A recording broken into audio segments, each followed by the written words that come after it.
नमस्कार, news super Bharat में आप सभी का स्वागत है। न्यूज़ सुपर भारत आपके लिए लेकर आया है स्पेशल शो भारत के अनमोल रत्न, जिसमें हम आपको बता रहे हैं भारत के अनमोल रत्नों की दास्तान। भारत के अनमोल रत्न की इस कड़ी में आज हम बात करेंगे मारतूर गोपालन रामचंद्रन के बारे में। मारतूर गोपालन रामचंद्रन तमिल फिल्मों के प्रसिद्ध अभिनेता, फिल्म निर्माता, निर्देशक थे, जो बाद में राजनीति में आए और तमिलनाडु के मुख्यमंत्री बने। वर्ष 1970 से लेकर 1987 में उनके निधन तक वे भारत के तमिलनाडु राज्य के मुख्यमंत्री रहे। एमजीआर का जन्म कैंडी, श्रीलंका में हुआ था। एमजीआर 1953 तक कांग्रेस पार्टी के सदस्य थे और वे खादी पहनते थे। 1953 में एमजीआर संस्थापक सीएन अन्नादुरई द्वारा आकर्षित द्रविड़ मुनेत्र कड़गम में शामिल हो गए। ये एक मुखर तमिल और द्रविड़ राष्ट्रवादी और द्रमुक के प्रमुख सदस्य बन गए। उन्होंने द्रविड़ आंदोलन में ग्लैमर जोड़ा, जो तमिलनाडु में व्यापक था। 1962 में एमजीआर राज्य विधान परिषद के सदस्य बने। 50 वर्ष की आयु में वे पहली बार 1967 में तमिलनाडु विधानसभा के लिए चुने गए।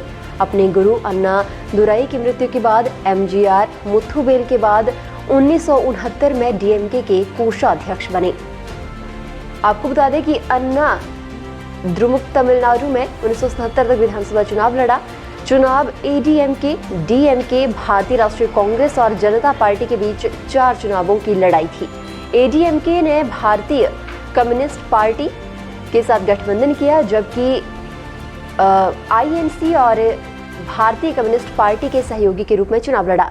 फॉरवर्ड ब्लॉक के नेता पीके मुकैया अजवार के समर्थन में एडीएमके ने उसिलमपट्टी सीट पर कोई उम्मीदवार नहीं उतारा। इसी तरह एडीएमके ने बानीवादी संविधान सभा में इंडियन यूनियन मुस्लिम लीग के उम्मीदवार एम अब्दुल लतीफ का भी समर्थन किया। इन चुनावों में सिर्फ 3 महीने पहले हुए संसदीय चुनावों में 2 प्रमुख गठबंधन हुए थे।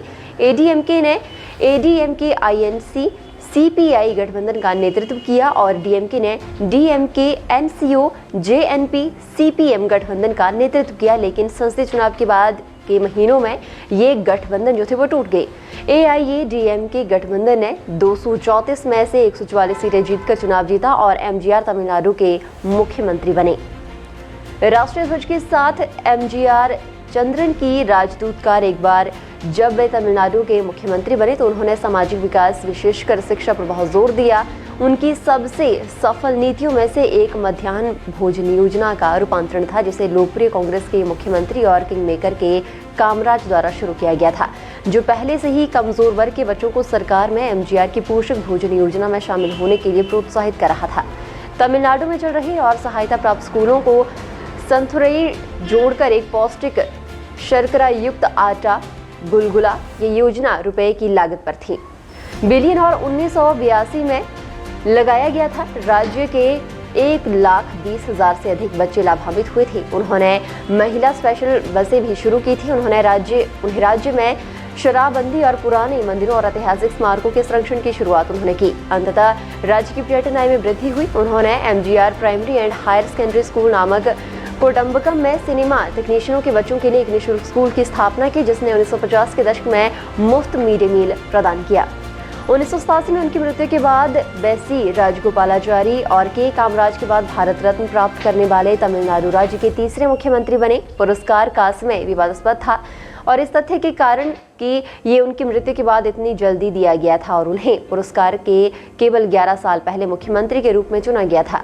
कई विरोधियों, जिनमें से ज्यादातर तमिलनाडु के बाहर थे, उन्होंने आलोचना की। तब सत्तारूढ़ पार्टी आईएनसी ने राजीव गांधी के नेतृत्व में चयन समिति को प्रभावित करके आगामी 1989 के लोकसभा चुनाव जीतने में मदद करने के लिए पुरस्कार दिया। उस समय एमजीआर के उत्तराधिकारी जयललिता के साथ गठबंधन करने वाली सत्तारूढ़ पार्टी स्वीप करने में सक्षम थी। तमिलनाडु 39 में से 38 सीटें जीतकर आईएनसी हालांकि राष्ट्रीय स्तर पर जीतने में असमर्थ था। चेन्नई के मरीना बीच पर एमजीआर की समाधि और स्मारक अक्टूबर 1984 में मधुमेह के परिणाम स्वरूप एमजीआर के गुर्दे की विफलता का पता चला था, जो जल्द ही हल्के दिल के दौरे और बड़े पैमाने पर स्ट्रोक के बाद हुआ था। एमजीआर कभी भी अपनी कई स्वास्थ्य समस्याओं से पूरी तरह से उभर नहीं पाए और 24 दिसंबर 1987 को लंबी बीमारी के बाद मैनपक्कम में उनके रामबरम गार्डन निवास में उनका निधन हो गया। वे अपने 71वें जन्मदिन से ठीक 1 महीने पहले 70 साल के थे। आज के लिए बस इतना ही। बने रहेंगे सुपर भारत के साथ। अगले रविवार इसी तरह से आपको जानकारी देंगे भारत के किसी अन्य अनमोल रत्न के बारे में। धन्यवाद।